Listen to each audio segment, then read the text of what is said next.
Yaghurrannakum billahil ghurur. Kamu jangan tertipu dengan kehidupan dunia. Makanya saya itu orang yang paling fanatik sujud. Soalnya kalau suwun jenengan sing sujud. Wes sujud salat lima waktullah nikmati. Karena sekali kamu terbiasa mensifati dunia ini penting, nanti kamu akan lupa mensifati akhirat itu penting. Dan itu awal kamu tergelincir dari ansawa isabil, dari jalan yang benar. Makanya tadi pepatahnya orang sufi apa? An-nasu niyamun wa idza matu indah. Manusia itu tidur, kalau mati baru. Terus contoh kedua begini. Kenapa Allah begitu murka ketika orang tidak mengerti hak-haknya Allah? Bukan karena Allah anarkis atau keras, tidak. Memang secara akal pasti begitu. Saya sampai tak beda ini. Lihat contoh gampang-gampang saja, tak wari logika. Kalau ada orang buta lewat kemudian nabrak tembok, karena apa? Karena buta kan? Buta itu maknanya apa? Tidak tahu. Akibat tidak tahu, nabrak tembok. Ya kan? Karena tidak tahu nabrak tembok, karena tidak tahu terjatuh di sungai, karena tidak tahu terjatuh di jurang. Sekarang juga sama. Orang karena tidak tahu pentingnya agama, tidak tahu pentingnya Allah, kemudian dia fokus ke duniawi. Akhirnya ya nabrak tembok. Natijanya sama enggak? Saya ulang lagi ya, orang buta karena tidak tahu nabrak tembok. Orang fokus untuk perempuan cantik atau melihat apa, kemudian dia tidak tahu depannya juga nabrak. Untuk menjadi nabrak itu syaratnya tidak tahu apa tahu? Bisa dua-duanya. Tidak tahu ya sebabnya nabrak, fokus ke yang lain ya bisa. Maka tidak tahu ya sebab nabrak, fokus ke yang lain juga sebab. Nah mata kita, hati kita ini sudah dipenuhi hal-hal yang tidak penting, sehingga kita lupa dari hal yang penting. Kayak tadi kita mau minum kopi saja, fokus sampai meninggalkan anak main sampai jatuh. Berarti minum kopi sebenarnya tidak satu kebodohan, tapi ketika membiarkan anak kecil jatuh itu adalah kebodohan. Sebetulnya makan menikmati dunia itu tidak kebodohan, tapi ketika Anda melupakan Allah itu menjadi satu apa? Kebodohan. Ini disebut kamu jangan terlena oleh kehidupan apa? Dunia. Nah kenapa terlena? Itu kakean delok. Mulane Nabi itu ora tau delok dunia. Nabi saya ini tak latih gitu di wali, tapi mukadimah. Kulon itu belum pernah delok. Saya pernah punya kakak wakil bupati, punya teman gubernur banyak tuh. Kalau delok susu rawani, mereka khawatir seneng. Nabi itu pernah, Nabi itu jenenge manusia, pernah lewat gitu. Kemudian tonggo-tonggone Nabi kebetulan pas pulang bawa unta-unta banyak. Itu Nabi melihat mungkin 0, sekian detik. Itu dilori pangeran. La tamuddanna ainaika ila ma matta'na bihi azwajam minhum zahratal hayatid. Jadi misalnya kayak Rogen misalnya dulu wong numpak Alphard pejabat ono sing bukakno. Enak aja nak jadi wong ngono iku. Kalimat itu direkam oleh Allah bahwa Mustafa pernah ngomong enake jadi wong iku numpak Alphard ono sing bukan. Tapi kan tetap kirim. Sehingga nanti di akhirat kalimat itu direkam misalnya nanti ternyata yang numpak Alphard misalnya nyuwun sewu misalnya yang numpak Alphard tadi tetap di neraka, kamu ya ikut di neraka. Karena dia menikmati Alphard lali akhirat, kowe yo ngangen-angen kepengen seperti itu. Maka poinnya sama. Kalau pun rokok bareng. Terus ada orang sujud di musola, melarat sujud. Kowe gak pernah enake dadi wong iku. Padahal sujud itu yang menjadi orang masuk surga. Terus kowe ditakoki ning akhirat. Kowe tahu angen-angen dadi wong sujud mboten nate. Tapi dia tahu angen-angen mewah nate. Yes, seneng ngono kira-kira gitu. Lha iku latara undal pas kowe roh ilmu yakin pas wae mlebu neraka. Iki mulane tak ajari dini kiat-kiat supaya kira mlebu. Makanya latih melihat dunia gue juga kesuwen. Misalnya di konco jadi pejabat. Kalau nanti di keluarga pejabat sampai sekarang pun saya sering punya teman. Buat nanti kalau melihat bahwa dia pejabat. Karena saya takut dosa. Saya melihat dia seorang mukmin yang sujud, yang sholat. Saya bodoh sekali kalau melihat dia pejabat. Karena itu tidak ada artinya di akhirat. Saya sampai sekarang yang saya melihat presiden orang yang mukmin, sehingga saya harus hormat. Saya melihat bupati orang yang mukmin, sehingga saya harus hormat. Melihat sampean ini wong sing mukmin, malah gue jalalan barang ini sudah mukmin plus. Jadi rasa tiga ekor tuh pinter gue jalalan. Jalalan gundul bisa gaya bisa. Gundul ora ono maknane. Oh anu gak angger wong iso maca kitab apa? Gundul. Jos lah. Jadi saya ulang lagi ya. Makanya saya itu nanti kalau sampean alim sudah kayak saya, itu pasti nggak bisa nggak kagum sama sahabat. Sahabat itu, apalagi Rasulullah ya tentu. Sahabat dulu aja yang gampang ditiru. Sayyidina Umar ketika ditusuk oleh siapa Abu Lu'lu siapa? Al-Majusi. Abu Lu'lu itu seorang Majusi. Dan Umar itu orang pendendam. Dia orang pendendam. Tapi tentu karena dia orang baik, ya pendendamnya hal-hal yang baik. Coba kalau kamu ditusuk orang itu dendam nggak? Kira-kira sebagai manusia kan dendam. Itu tanyanya begini sama yang ya taruh sekarang orang dekatnya. Yang bunuh saya tadi siapa? Oh itu Abu Lu'lu Al-Majusi, Hulamul Muhirah, dia budaknya Muhirah. Majusi, iya ya Umar. Dia sudah mau mati. Itu ngetikan gini, sama siapa alteknya? Alhamdulillahilladzi lam yaj'al maniyati biyadi rajulin sajadalaka sajdah yuhajuni biha yaumal qiyamah. Ya Allah, terima kasih sekali ya Allah. Engkau mentakdirkan saya dibunuh oleh orang yang enggak pernah sujud. Kalau saja dia pernah sujud, maka dia berhak menuntut saya dengan sujudnya untuk masuk surga. Artinya gini, kalau dia ditusuk orang yang pernah sujud, misalnya Sayyidina Umar kok ditusuk oleh Ruhin, kemudian Umar masuk Ruhin masuk neraka, aku tetap pedih Gusti. Isowai sujudnya dia menjadikan nggak berhak masuk neraka.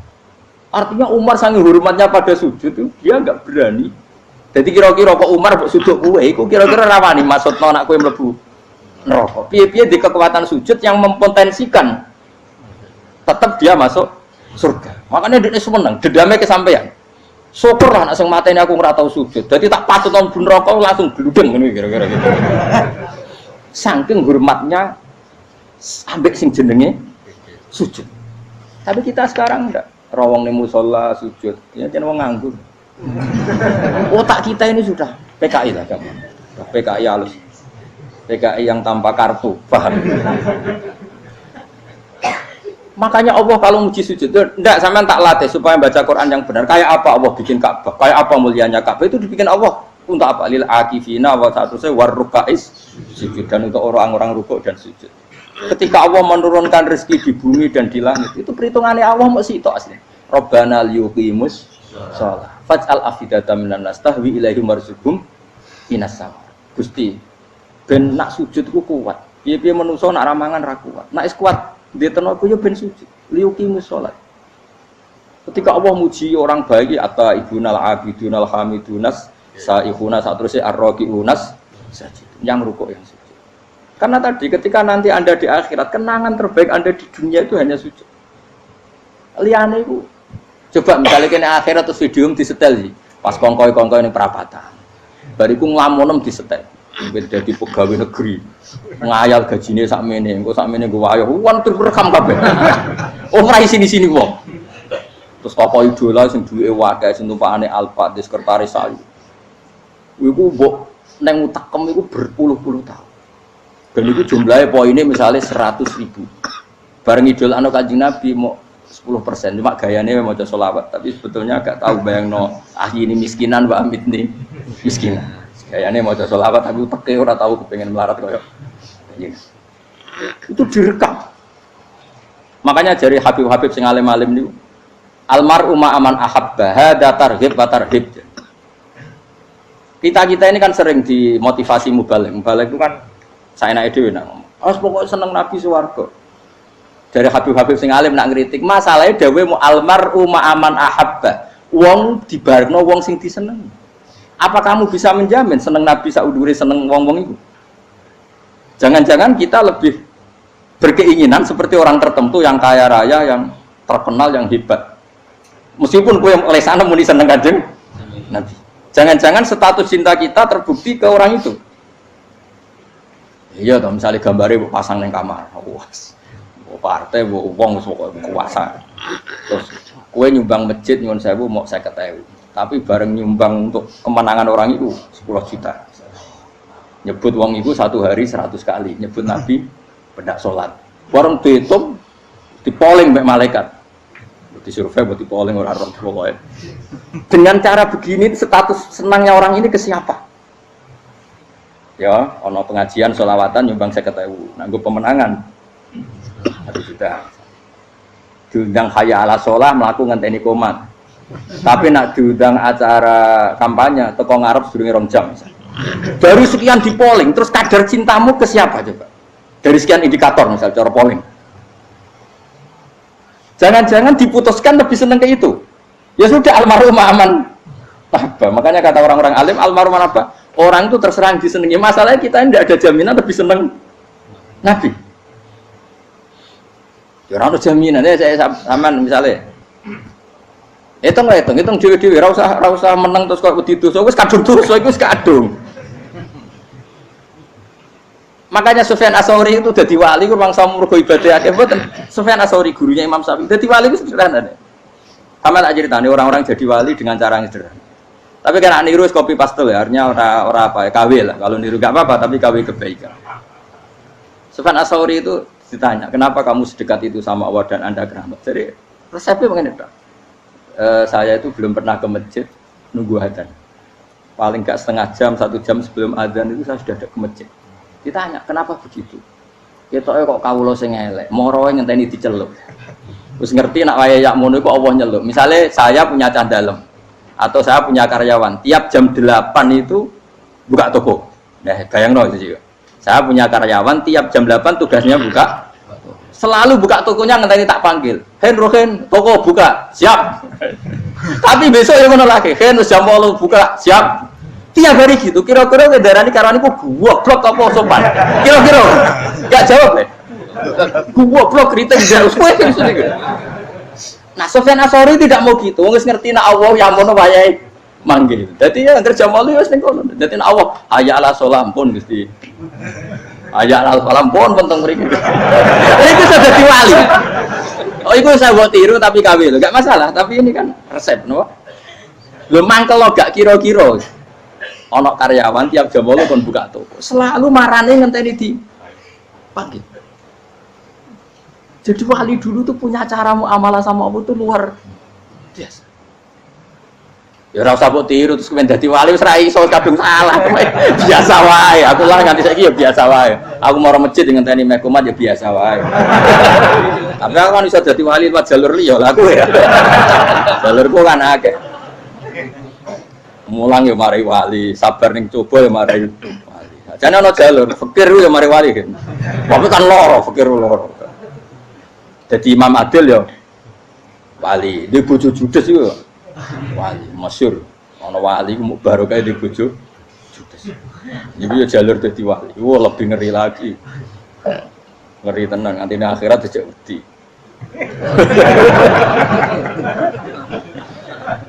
Jadi anak jote wae kan.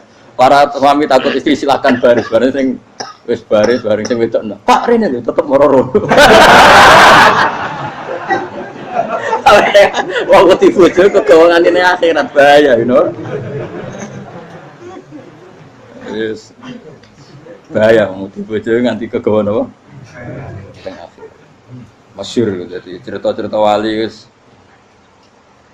Ya saya ulang lagi ya. Latih, meskipun dari kecil latih. Makanya kamu tahu kenapa Quran itu kalau ngendikan sujud kayak gitu spesial. Balillah fa'bud wa kum minas syakirin. Jadi meskipun kita di dunia umumnya orang saya makan, saya minum. Saya juga punya istri, punya keluarga, punya apa. Tapi saya belum pernah melihat anak saya itu sebagai anak saya. Saya kalau melihat anak saya ini teman sujud saya, nanti yang meneruskan sujud saya. Saya tenan kulon bolak-balik ditanya istri saya dan agak-agak marah. Gus Pak, kenapa kamu hormat sama anak sampai gitu? Kalau nanti manja gimana? Kalau terlalu manja, saya bilang itu udah anak saya. Itu nanti yang meneruskan sujud saya, meneruskan rukuk saya. Saya nanti pasti mati dan saya butuh di bumi selalu ada yang sujud sama Allah. Dan itu yang paling dalam otoritas saya itu anak saya. Orang lain itu enggak dalam otoritas saya. Jika kita melihat anak itu ini penerus sujud saya, penerus rukuk saya. Kita enggak sudah duniawi sekali. Rumah tanah, anak tua ben di rumah. Kapitalistik. PKI lah pikirannya yang ngono, Cina yang ngono. Wong fasek-fasek ning dalan yang ngono. Kowe nggawa jalalan ngalor itu pakai ngono. Jadi dulu itu kalau para nabi donga fahab li milladunka waliya yarithuni wa yarithu min ali Yakub, seorang turunan yang meneruskan tradisi sujud, tradisi. Sehingga ulama-ulama dulu kalau ndongakno anake ya min ahli sujud, wa min ahli Al-Qur'an, wa min ahli sunnah napa? Enggak apa-apa kowe seneng donya gak apa-apa. Ora usah tak warai wis seneng dhisik. Paham? Dadi iki ora usah cara Gus Bak ra apa-apa. Ora usah tak arani ra apa-apa wis mbok lakoni.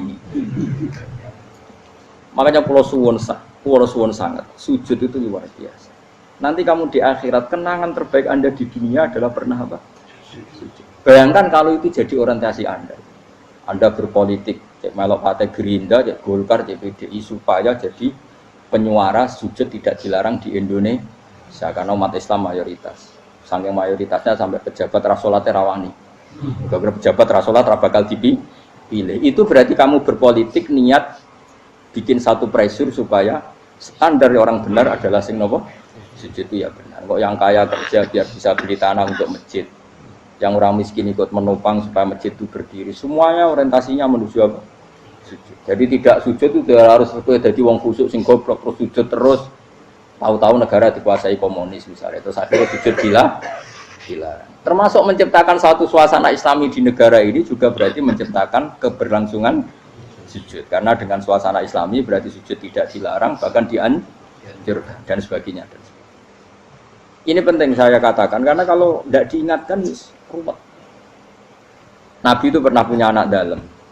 Anak dalam itu setelah mau boyong terus santri itu ditanya, kamu minta apa sama saya? Ya Rasulullah kasih waktu 1-2 hari mau saya pikir. Karena yang menanyakan orang yang Sayyidul Awwalin wal Akhirin setelah sekian 2 hari, minta apa kamu? Jalur Anda gak tanggung-tanggung. As'aluka murafaqataka fil jannah. Saya minta jadi temanmu di surga. Oh Nabi kaget tuh.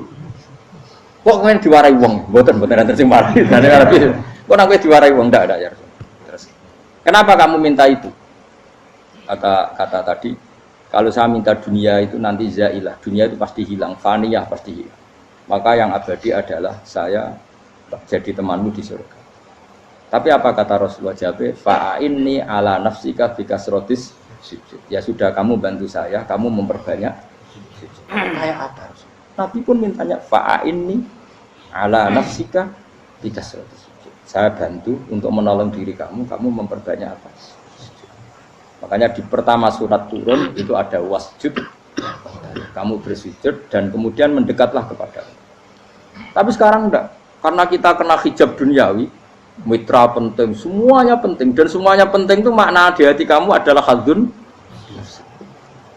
Bahkan ngidolakno kiai perkara hadzun nafsu, kowe nak dadi kiai gede. Wah, teko ditolak Al-Badru.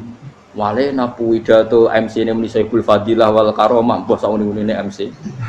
Bare kudu disangoni dihormat. Tekan muji ulama wae dari segi dunia. Ya, bare iso wayo akeh macam-macam. Utek nek selek, tekan muji ulama wis dari segi. Makanya saya ini termasuk ulama, kalau kan saya ngebis biasa. Kalau jarang kerso di panggungnya, seneng dulu. Supaya semua ulama udah dipandang secara apa? Dunia. Saya sampai sekarang ngedus anak kulo biasa. Teng pasar gitu biasa. Kulo marung teng pasar mangan gitu biasa. Nak seneng kulo ben atas nama wong alim karena apa? Kalau kita terlalu menikmati dunia, lama-lama orang seneng ulama juga dari sisi dunia. Keren, jadi kiai teko disualami dicucupi munggah. Ya enggak apa-apa itu enggak dosa sebenarnya, tapi takut saya utek elek-elek ini ngejolakno perkara duniawi, show-nya itu lho, Pak. Jadi ngene tak pikir teko ngaji bar wis warmu paham karmu ora karep. Mulan ngarep ngaji karmu. Mesti rugi kowe ya, aku tenang ae aku. Ben orang itu latihan ikhlas, napa? Latihan. Kalau kadang gitu protes be tiang-tiang. Gus, jenengan sekali-kali nak tidak tak derekno kok umum. Aku itu tidak mengharamkan itu, meneh kula dereng tuwa. Dereng haji malah turun, topa meneh. Dalane ra roh dereng kiai malah ngel-ngel wong. Ngurusin tahu tak kon derekno ning kota, tak kon sepeda motor hen terno ning gone Malibu. Dalane ora roh malah yo neraka. Lha kene dalan akhirat ora roh donya ra roh. Lah tak koyo wong ijo urip. Dalan dunia ora roh, dalan akhirat ora mbok roh iku apa. Repot. Jadi kenapa saya ndak mau, bukannya menolak. Saya senang kalau kiai-kiai terhormat, senang sekali. Saya senang kalau ada ulama dihormati karena supaya jadi tradisi ulama itu terhormat. Tapi jangan semua ulama mau dihormati. Nanti lama-lama jadi siklus. tekan mencintai kiai saja karena fasilitas. Kowe seneng dadi imam masjid akbar, masjid Istiqlal, imam besar. Seneng mergo kenal presiden, datang dikawal. Seneng dadi sugih, wah keren salat ngarepe Ka'bah, teko dikawal askar. Ya kalau seneng karena itu kan berarti menjadi dunia. Itu sirinya kenapa Rasulullah ketika ba'da Fathi Mekah sudah menguasai Mekah, sudah naklukkan Mekah Madinah. Nabi itu satu hari terbiasa. Mau sarapan saja kadang nggak ada yang dimakan. Tanya ya Aisyah, apa saya bisa sarapan? Enggak ya Rasulullah. Ya sudah saya tak puasa. Supaya tetap terkontrol bahwa umatnya mencintai beliau bukan karena kebesaran. Itu Rasul. Itu setelah periode Mekah loh. Jangan kira itu periode Medina. Apa? Itu periode apa? Medina loh. Periode yang setelah Nabi punya segala. Tapi Nabi tetap seperti itu. Kenangannya Aisyah sebagai istrinya apa coba? Dia cantik sekali. Aku tahu jajal turu ngarepe Nabi terlentang. Ya Nabi tetap sholat. Nah beliau sujud sikilku tak ingkretno. Nah beliau ngadeg tak lonjoro meneh. Jadi Aisyah wa ana muqtaridotun bene adi turu terlentang. Jadi cara ya sudah terlentang. Wong Nabi nak sholat suwi dia tetap sholat. Tapi di bojo ayu ora ngrasa sholat. Bojo elek ora sholat ngono. Bojo elek amen junub menawa. Wis ora kena go contoh kasus wis wong kasus. Kowe di bojo ayu prawan turu karepku sida salat ora bos misale lho. Pomene wong jegoten wae tambah over. Mustofa lho kula ora nyek jegoten liyane ora karo situ. Mergo nang nyek wong akeh dosa, nang nyek wong sitok ora. Misale dosa wis tak hitung mau ki sore. Aku nyek dosa sitok, mulang ganjarane 10, cek susuk piro? Cek sarplus orang dagang cek. Cek badi. Iku kan adene ra ikhlas. Ora ikhlas aku yo ora ikhlas ilmuku, malah lara. Malah rokok ping 13 sebenarnya. Makanya ini dipikir ya, saya ulang lagi, harus dipikir secara matang-matang bahwa kita tidak boleh terlena oleh kehidupan dunia.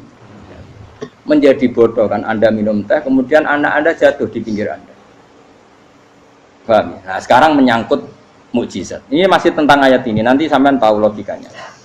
Tak bedain, tidak jawab satu-satu aja. Karena iman sarannya harus tahu. Fa'lam itu tak tahu. Fa'lam annahu la ilaha. Ketika sekarang telur, saya memberitahu misalnya, telur ini udah dipitik, cara kowe mungkin tor. Ayo jawab satu-satu. Mungkin kan? Tapi pertanyaannya, saat telur menjadi pitik kemudian mungkin, dan ayam ini bisa terbang, bisa selingkuh, bisa punya anak turun, itu menjadi mungkin itu kan kamu pun tidak ikut menciptakan. Ikut nggak kamu menciptakan telur menjadi ayam? Tidak kan? Kan di luar kudrah kamu, di luar kemampuan kamu. Tapi kamu bilang itu mungkin. Ada onta yang buting, yang sudah hamil sudah. Kamu bilang nanti onta ini mau punya anak dan anaknya nanti bisa jalan seperti induknya. Kamu katakan apa? Mungkin. Tapi saat Anda katakan mungkin, Anda ikut menciptakan enggak? Enggak kan? Tetap itu kudrahnya Allah. Tetap itu. Maka para nabi itu tidak tahu bedanya antara onta yang keluar dari indukannya dan keluar dari batu. Itu syaratnya jadi nabi, syaratnya jadi wali. Nah, saya kira ono nabi. Makanya Nabi Soleh ditakoki, bukti nak kudrah pangeran ubi. Lah kamu minta apa kata Nabi Soleh? Silahkan ada onta keluar dari batu itu. Nabi Soleh bisa. Ya tenan terus onta keluar dari batu. Terus kaumnya gawo. Wah kok hebat tenan onta metu kok batu. Jadi Nabi Soleh, ya padha karo onta lahir kok indukane. Bedane apa? Ya beda. Lah bedane apa? Metu kok watu kok ya ora melok gawe. Metu kok indukane ya kowe ora melok gawe. Bedane apa? Tapi tekemu kena hijab, temu niku ana bedane. Cara nabi-nabi ora roh bedane. Lah kula termasuk warasatul anbiya ya ora roh bedane cara. Waras utek kula niku waras. Lho lha yo misale kowe cara iman seperti itu yakin dadi wali. Wes sama amatir-amatir lah wali swasta lah. Pokoke wis dadi wali. Jadi manusia itu lucu, sesuatu yang dia pun tidak bisa. Iku sok bedakno. Kalau telur menjadi ayam mungkin. Sapi keluar dari indukan mungkin, biji padi menjadi padi besar mungkin, tapi nak watu kok jadi biji padi mukhal. Lu saat yang dikatakan mungkin itu apakah manusia ikut memberi? Tidak kan? Ikut menciptakan? Harusnya kan tetap bilang, yo aku menyaksikan itu karena ada kekuatan X yang menciptakan itu. Harusnya dia kalau mau konsisten kan, Saya tidak bisa menciptakan telur jadi ayam, tapi ada kekuatan lain yang menciptakan, dan saya tidak bisa. Jadi telur keluar dari ayam ya kita tidak bisa menciptakan, sapi keluar dari indukan ya kita tidak bisa menciptakan, termasuk untanya Nabi Soleh yang keluar dari batu besar kita. Makanya semua Nabi itu tidak tahu bedanya, itu bedanya Nabi sama enggak Nabi. Makanya Nabi itu tenang ya, masyhur. Ketika perang Khandaq, Nabi itu kelaparan. Kemudian Jabir datang, ya Rasulullah, istri saya menyiapkan makanan untuk orang 6, karena kambingnya hanya kecil. Maka hanya orang 6 saja yang kau boleh datang ke situ. Tapi Rasulullah dengan santainya, ya ahlal Khandaq. Padahal yang ngeduk Khandaq itu sekitar 3.000, ya ahlal Khandaq. Halumu ilayya, yuk ke Jabir, karena Jabir sona atau amat, bikin makanan untuk kalian. Itu 3.000 orang. Wah, Jabir dimaki-maki sama, sudah bilang untuk orang 6 Nabi, ya apa-apaan orang banyak, itu mesti tidak cukup, kita mana. Nabi santai, bilang ke istri kamu, Jabir jangan buka makanan itu kecuali saya. Ya, pakai Nabi matur pengiran, Gusti ini cukupkan untuk orang banyak, sama Allah di ACC ya terus cukup. Karena bagi Nabi, Nabi tahu betul. Sekarang ketika beras menjadi beras, apa dalam kudrah kamu, dalam kemampuan kamu, enggak kan? Ketika sistem tubuh kita makan kemudian jadi kenyang, apa dalam kemampuan kamu? Kue muni mangan maknane sego bolebokno mulut, terus kue darani punya kemampuan makan. Apa setelah itu kamu mengendalikan sistem saraf kita, sistem urat kita? Enggak kan? Jadi Nabi ora roh bedane, justru itu jadi Nabi. Karena dia enggak pernah terjebak, Nabi enggak pernah terjebak oleh yang dili. Makanya cara pangeran wa ma min dabatin fil ardi wala ta'iri yatiru bi janahihi illa umamun amsalukum. Ketika orang kafir minta bukti kudrohe Allah iku apa? Kanjeng Nabi didono manuk. Lah manuk terbang bukti kudrohe Allah. Ya biasa manuk terbang, wis suwe nek manuk terbang. Bukti kudrohe ning ndi? Iku teke wis emper. Lha bukti kudrohe ya kowe ora iso gawe kan? Tapi maksudnya wong kafir bukti kudrohe pangeran ku gawe unta kok watu. Lah bedane apa mau hale unta kok watu ambek kok indukane? Bedane apa jajan? Wong ibuke unta ya ngrasa gawe. Apa ibuke unta bisa menciptakan anak-anak unta? Kan tidak bisa juga. Manusia juga ada. Jadi itu wis cukup jadi kudrohe. Tapi manusia angger barang sering terjadi darani mungkin. Maknane mungkin dekne sing nentukan mungkin atau tidak. Padahal zaman mungkin pun dia tidak ikut menciptakan. Ini eling-eling. Makanya itu kenapa Allah akhirnya bikin mukjizat supaya orang itu ingat kedahsyatan kudrohe Allah. Sebetulnya mukjizat itu tidak penting.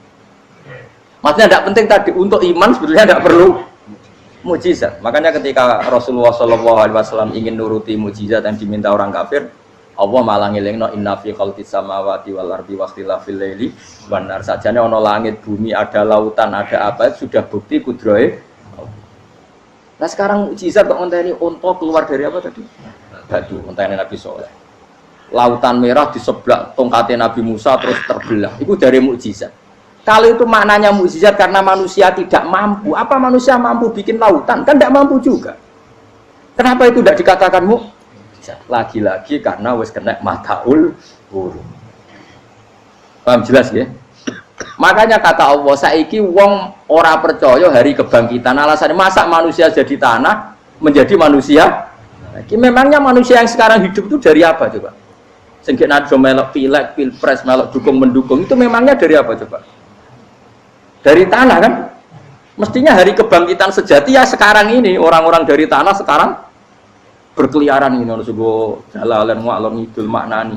Itu yo kok lemah. Kemudian setelah jadi tanah mati orang engkar, wah ini nggak mungkin jadi manusia lagi. Padahal zaman sekarang jadi manusia itu karena kudrohnya manusia apa karena Allah? Karena Allah. Dan manusia sekarang dari tanah apa enggak? Dari tanah. Harusnya ya berpikir seperti itu. Kalau kudrohnya Allah bisa menjadikan manusia sebanyak ini dari tanah, tentu Allah tetap mampu nanti setelah jadi tanah menjadi manusia.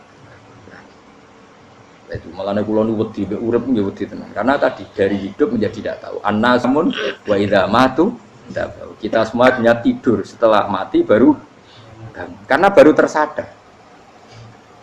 Makanya analogi itu penting, kias itu penting. Ya saya beri contoh berkali-kali, saya menyontohkan. Sampean tak warai hujah ulama. Nanti pasti sampean taslim itu pasti nyerah. Kalau kamu disebut jeleknya oleh orang lain, kamu mangkel nggak? Mangkel kan? Itu Imam Ghazali gini, kamu tak kasih resep supaya kalau ada orang mengingatkan kejelekan kamu itu tidak mangkel. Apa itu resepnya? Misalnya gini, di baju saya ini, inna fi thawbika akroban wahayatan. Di baju kamu itu ada kalajengking yang berbisa atau ada ular yang berbisa. Ada orang mengingatkan itu. Kamu terima kasih apa enggak? Terima kasih. Karena ada sesuatu yang bahaya di diri kamu, diingatkan, dan karena diingatkan itu Anda terus bisa menghilangkan sesuatu yang bahaya tadi. Sekarang kamu punya sifat hasud, sifat dengki, sifat riya, sifat-sifat yang buruk. Itu sesuatu yang mencelakakan kamu di akhirat. Kemudian ada orang mengingatkan itu, harusnya kan kamu matur nuwun karena sifat yang buruk kamu diingatkan, kemudian kamu berusaha Wong diingatkan ada kalajengking yang hanya madorot di badan kamu saja kamu terima kasih, ini diingatkan ada hasud dengki yang madorotnya dunia akhir, kamu tidak terima kasih. Jadi itu ulama dulu. Jadi kalau bikin hujah itu gampang sekali. Jika ulama dulu kalau berdebat kemudian diingatkan temannya, kalau dia salah misalnya, itu ya tenang saja. Karena mereka cukup punya akal, punya analogi untuk nganggap itu biasa. Kayak diingatkan ada kalajengking di tubuh kamu. Kamu matur nuwun nggak sama ingatkan? Tadi saya ngaji sore, ngaji di sini cerita. Kila itu Imam Ahmad. Itu begitu mudah mereka iman sama Allah dan Rasul. Maka yu'minu billahi wal yaumil akhir falyukrim apa? Jaru. Kalau kamu iman sama Allah dan Rasul, maka muliakan tetangga. Itu ada seorang ulama dipanggil tetangganya, ayo ke rumah saya. Setelah sampai, dah pulang saya tidak jadi butuh. Sampai di rumahnya dipanggil lagi. Ke situ lagi, dah pulang lagi saya sampai 3 kali. Itu si ulamanya senyum-senyum santai. Ketika pemuda tadi insaf dan minta maaf, kenapa Pak Ulama kamu kok tenang saja? Jawabannya enggak. Kata Rasulullah, saya disuruh hormat tetangga. Saya senang sekali bisa melakukan perintah Rasulullah. Jadi saya nurut kamu itu tidak ada urusannya dengan kamu karena perintahnya Rasulullah. Nangis pemuda tadi. Kalau kita kan enggak, gengsi dong, giambar. Ini kan kita gayanya mulai sunnah Rasul, tapi uteknya uji hadun. Nah kalau kamu sudah gitu, tak daftar udah wali, mbok KPU-nya oleh nyetujui mbok kapan raro nanti. Daftar. Saya ulang lagi, jadi kamu harus terbiasa dengan kias yang diajarkan Quran ya. Jadi ketika bibijian jadi pohon besar, itu pun kamu katakan mungkin. Padahal ketika kamu katakan mungkin, kamu pun tidak ikut menumbuhkan bibijian jadi pohon asam yang besar. Itu menunjukkan kudrohnya Allah. Artinya sebetulnya kamu hidup semuanya itu hanya menyaksikan kudrohnya Allah tanpa kamu memberi kontribusi. Kenapa kamu yang menentukan mohal dan tidak mau? Harusnya mau taslim menyerahkan diri nak kabeh mau nyekseni kekuasaane Allah. Itu sing dimaksud Quran apa ya tanazzalul amru bainahunna lita'lamu annallaha ala kulli syai'in qadir wa annallaha qad ahata bi kulli syai'in ilma. Alam raya dibikin variasi kayak gini mau tujuannya Allah supaya kalian menyaksikan kemampuannya. Warna jelas ya. Makanya ketika ada pangeran, ketika bumi yang sudah mati tak hidupkan dengan hujan, begitulah kadzalikan nusyur. Ya kira-kira seperti itu proses sesuatu yang mati menjadi hidup lagi. Jangan lupa untuk tinggalkan komentar Anda dan klik like jika kalian suka. Silahkan share dan bagikan ke teman-teman Anda. Untuk berlangganan kami, silahkan klik subscribe channel Ngaji Kiai. Wassalamualaikum warahmatullahi wabarakatuh.